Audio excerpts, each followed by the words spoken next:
Hello everyone, welcome to my YouTube channel Python Brains. Hope you all are well students. So today we discuss about the laws of Boolean algebra. As you already know students that recently we start a Boolean algebra sessions और हमने 2 sessions complete भी कर लिए हैं। एक session में हमने introduction के बारे में पढ़ा था, introduction of Boolean algebra. And the second session हमने कंप्लीट किया था gates of Boolean algebra, okay, जिसमें हमने सारे गेट्स के बारे में पढ़ा था। If you are new to my channel students, please subscribe my channel for all upcoming videos, for all upcoming updates.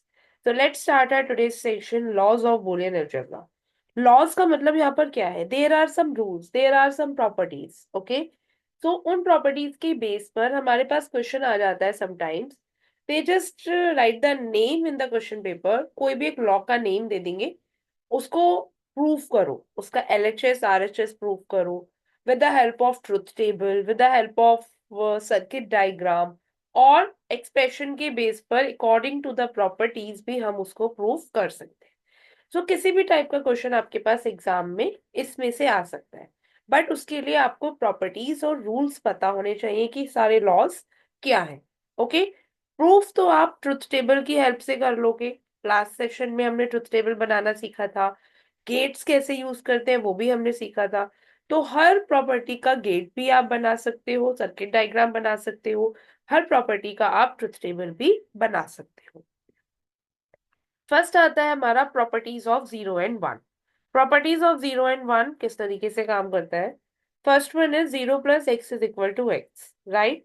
x का मतलब है यहाँ पर 0 और 1, दो ही वैल्यूज हमारी बुलियन में काम करती हैं। Okay, Boolean means 2, 0 and 1 only. Okay, तो 0 + x, x की जगह पर मैं 0 या 1 कुछ भी दे सकती हूँ। This is the truth table. अब आप देख रहे हो यहाँ पर 0 वैल्यू है, 1 है, ये आपका 0 फिक्स है। तो 0 + x 0, 0 + 1 1। तो यहाँ पर क्या वैल्यू आ रही है? जो x की वैल्यू है वही वैल्यू यहाँ पर आ रही है, राइट। तो 0 + x = x, हम इस तरीके से इसको प्रूव कर सकते हैं। Next I am having 1 + x = 1। 1 + x = 1 देखते हैं यहाँ पर। This is the truth table.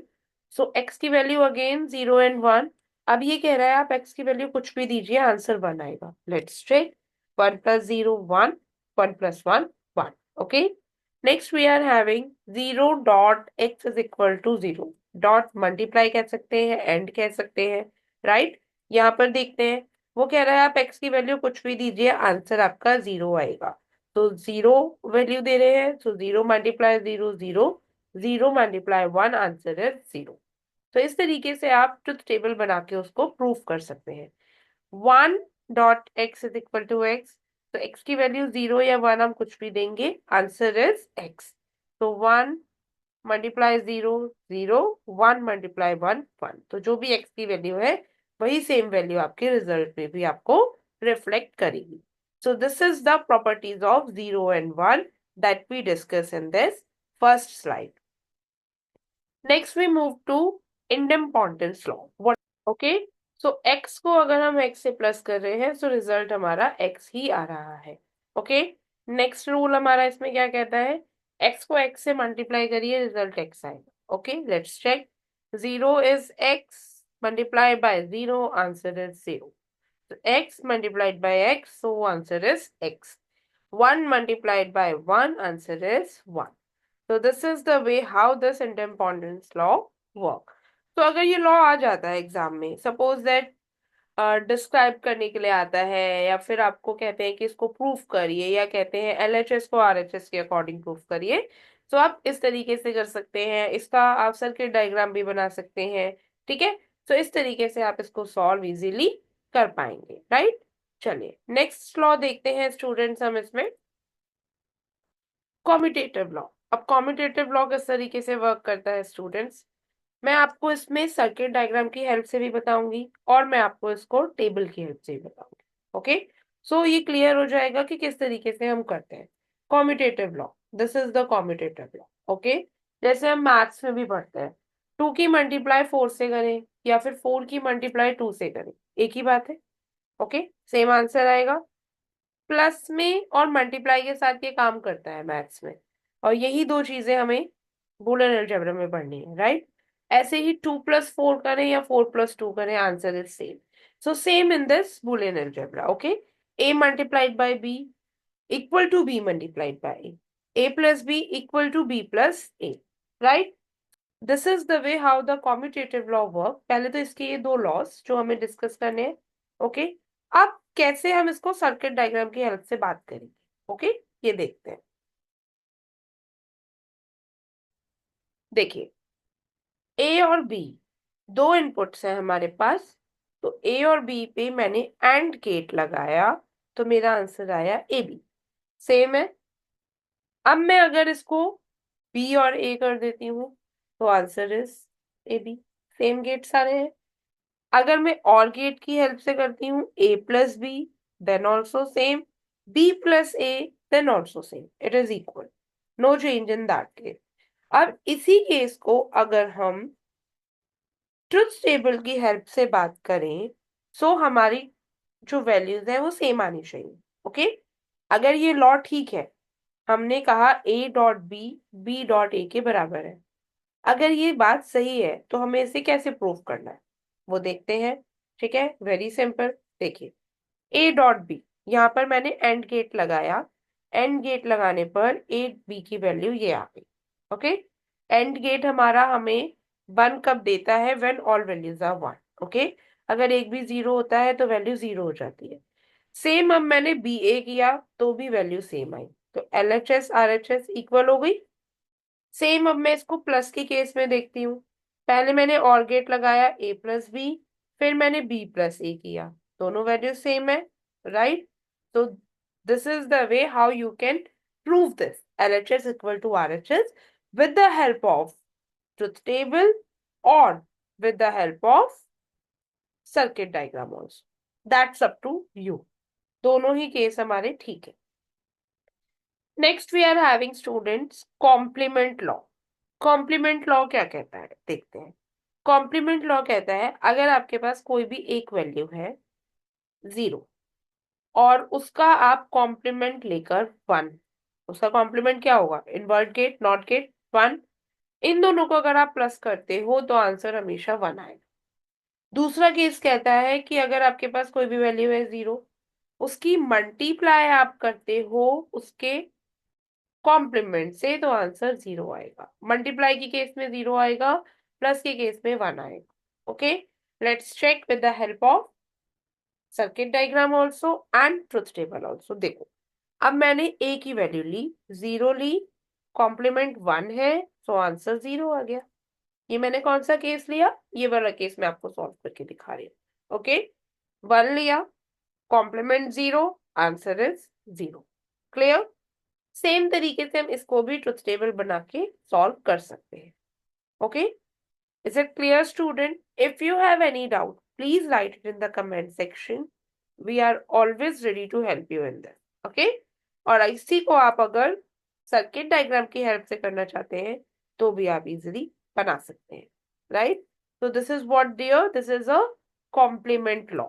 Okay, next we are moving student evaluation. What is this? Evaluation में बेसिकली एक छोटा सा पॉइंट है कि किसी भी वैल्यू का डबल कॉम्प्लीमेंट करने पर सेम वैल्यू आ जाती है, राइट. तो इसको कैसे प्रूव करेंगे ट्रुथ टेबल की हेल्प से. देखिए, x लिया 0, उसका कॉम्प्लीमेंट 1, वापस से कॉम्प्लीमेंट किया, सेम वैल्यू आ गई x 0. Okay, again I am having 1, 1 का कॉम्प्लीमेंट 0, अगेन उसका कॉम्प्लीमेंट किया 1. ओके, तो x का अगर किसी भी वैल्यू का डबल कॉम्प्लीमेंट करने पर हमें सेम वैल्यू मिलती है. This is the concept of evaluation. Okay student, if you have any doubt please write it in the comment section.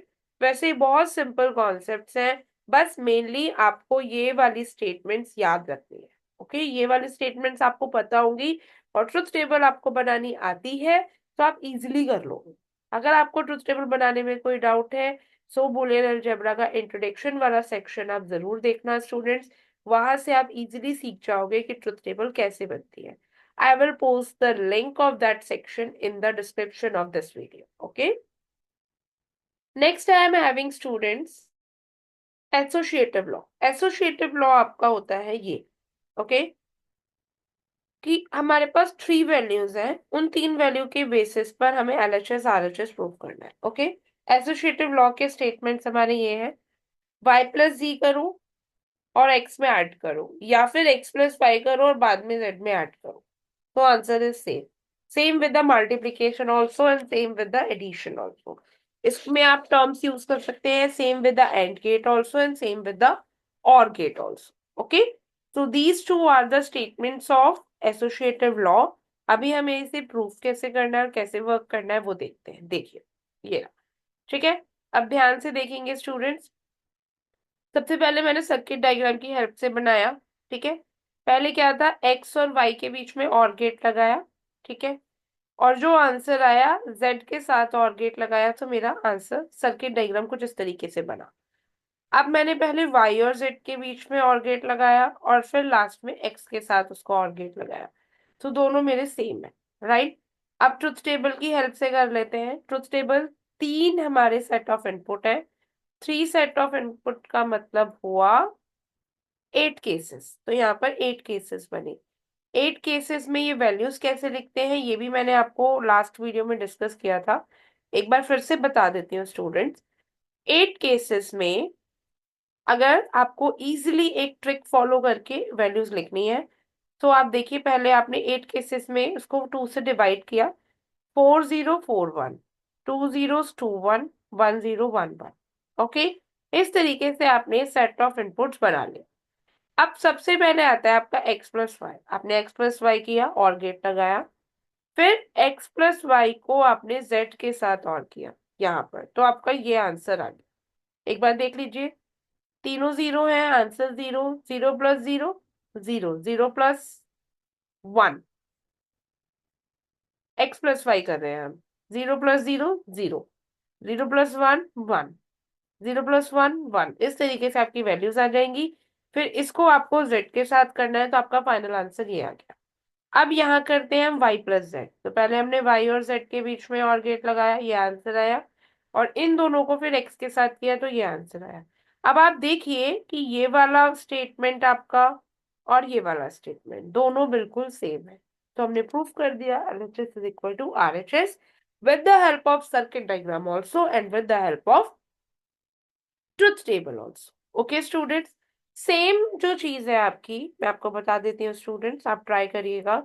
ये हमारे 2 केसेस है, ओके, एक और गेट और एक एंड गेट, दोनों केसेस के साथ है।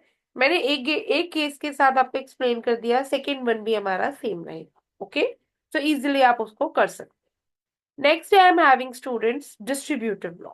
अगेन डिस्ट्रीब्यूटिव लॉ आपका इस तरीके से, हमारी 2 स्टेटमेंट्स हैं डिस्ट्रीब्यूटिव लॉ में, one is this and second one is this. So पहले वाई जेड है और उसको एक्स के साथ हमें प्लस करना है, तो उसको एक्सपेंड करने पर वैल्यू ये आएगी, और अगर ये वैल्यूज है हमारे पास, तो उसको एक्सपेंड करने पर वैल्यूज ये आएंगी। Okay, let's check this with the help of,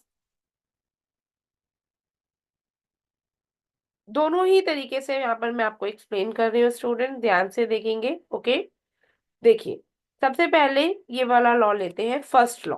this is second one, this is first. Okay, so first law of distributive law, X Y Z 3 inputs हैं, 8 केसेस बनाए।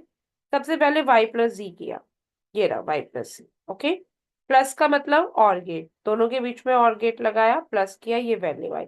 अब इसको x के साथ मल्टीप्लाई, मतलब एंड गेट, तो हमारी value ये आ गई। उसके बाद मैंने किया एक्स वाई एक्स जेड और उन दोनों को प्लस किया, तो आप देख रहे हैं कि ये वाला सेट और ये वाला सेट हमारा सेम आएगा। ओके, बस यहाँ पर हमें और गेट और एंड गेट की तो ट्रुथ टेबल होती है, हमें पता है, तो सिंपली हमें वो अप्लाई करते जाना है और ट्रुथ टेबल बनानी।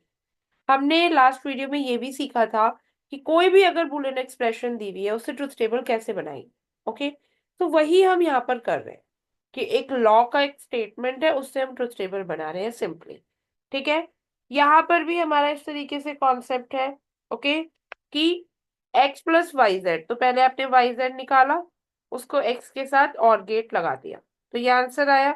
Next, X plus Y X plus Z, पहले एक्स प्लस वाई निकाला, एक्स प्लस जी आपने फाइंड आउट किया, और उन दोनों का आपस में आपने एंड गेट लगा दिया। ओके, सो ये आंसर हो गया आपका एक ठीक है, तो ये फाइनल आंसर हुआ और एक आंसर ये हुआ आपका। तो LHS is equal to RHS आपकी यहाँ पर प्रूफ हो जाती है। सिंपली करना है, बिल्कुल कोई इसमें नया कॉन्सेप्ट नहीं है। y+z, y+z का मतलब प्लस मतलब क्या हुआ, और गेट, तो लगाओ 0+0 0, 0+1 1, 1+0 1। सिंपली ये आ गया, इसको x से मल्टीप्लाई करो, 0 × 0 0, 1 × 0 0। इस तरीके से कॉन्सेप्ट लगाते जाएंगे और हम इसको सॉल्व कर देंगे। Next we are having students absorption law. Absorption law आपका क्या कहता है स्टूडेंट, सिंपली एक स्टेटमेंट ये है, ओके, और सेकंड वन इज दिस। तो सिंपली हमें सॉल्व करना है कि कैसे काम करता है एब्जॉर्प्शन लॉ। ये देखिए, दोनों स्टेटमेंट्स हमारे यहाँ पर गिवन है, okay.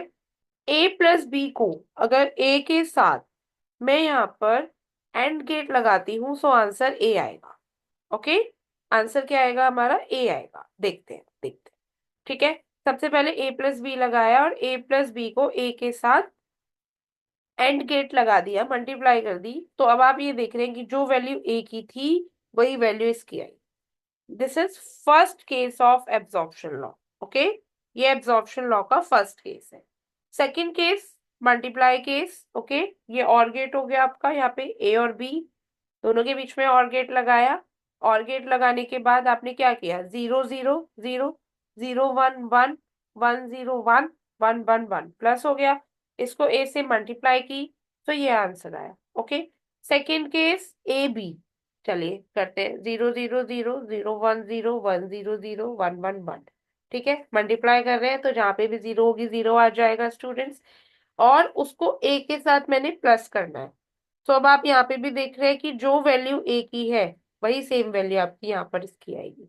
This is the concept of a absorption law, okay students. तो इसको भी आप सर्किट डायग्राम की हेल्प से, ट्रुथ टेबल की हेल्प से प्रूव कर सकते हैं। Next I am having students एक छोटा सा लॉ है जिसको हम अदर रूल्स की कैटेगरी में डालते हैं, third distributive law. Third distributive law आपका क्या कहता है स्टूडेंट, एक बार चेक करते हैं, ओके। आपको x और y दिया हुआ है, ओके। अब यहां पर आपसे क्या कहा जाता है कि इसकी वैल्यू x+y के इक्वल होगी, ओके। ये आपका स्टेटमेंट होता है। तो हमने x और y लिया, सबसे पहले मैंने x का कॉम्प्लीमेंट निकाला, okay. Complement means not gate in word. तो x का कॉम्प्लीमेंट निकाला, ये आया। x के कॉम्प्लीमेंट को y के साथ मल्टीप्लाई किया, ये आया, ओके। तो ये वाला स्टेटमेंट सॉल्व हो गया पूरा। अब उसको x के साथ ऐड किया, आंसर इज दिस। डन। इतना पार्ट सॉल्व करने पर ये आंसर आया। अब सिंपली अगर x+y करती हूं तो भी आपका यही आंसर आएगा। This is the third distributive law, जिसको हम अदर रूल्स की कैटेगरी में डालते हैं। दैट ये वाली जो स्टेटमेंट है ये x+y के इक्वल आपकी हो जाएगी, okay student. So what we learn in today's session, okay, एक बार डिस्कस करते हैं। We discuss different Boolean laws. Boolean algebra के डिफरेंट लॉज पढ़े हमने। अब आपको इसमें क्या देखना है कि आपको हर लॉ का स्टेटमेंट पता होना चाहिए, ओके। अगर आपको वो स्टेटमेंट पता है और आपको प्रूफ करने के लिए दिया जा रहा है, तो आप उसको सिंपली प्रूफ कर दोगे, ठीक है, with the help of truth table, with the help of circuit diagram, okay. Simply आप उसको प्रूफ कर सकते हो, ठीक है। अभी एक सेक्शन में आपको मैं नेक्स्ट वीडियो में बताऊंगी कि किस टाइप के सारे क्वेश्चंस को मैं असेंबल करके एक सेशन बना रही हूँ, ओके, आप लोगों के लिए, जिसमें किस टाइप के क्वेश्चंस हमारे बूलियन अलजेब्रा में से आते हैं। सो हर टाइप के दो दो एक एक क्वेश्चन में सॉल्व करके आपको दिखाऊंगी। That will give you better understanding that सारे सेक्शन में से किस किस टाइप के क्वेश्चंस हमारे एग्जाम्स में क्लास 11 CBSE के सिलेबस में आते हैं। So hope you like the session students. If you like the session, please press the like button. Share the video with your friends also, so they also can get benefit from that, students. Please subscribe my channel for more upcoming video. If you have any doubt, write it in the comment section, or you can mail us also on our mail ID. We will be very happy to help you in this. Till then, keep watching, keep studying.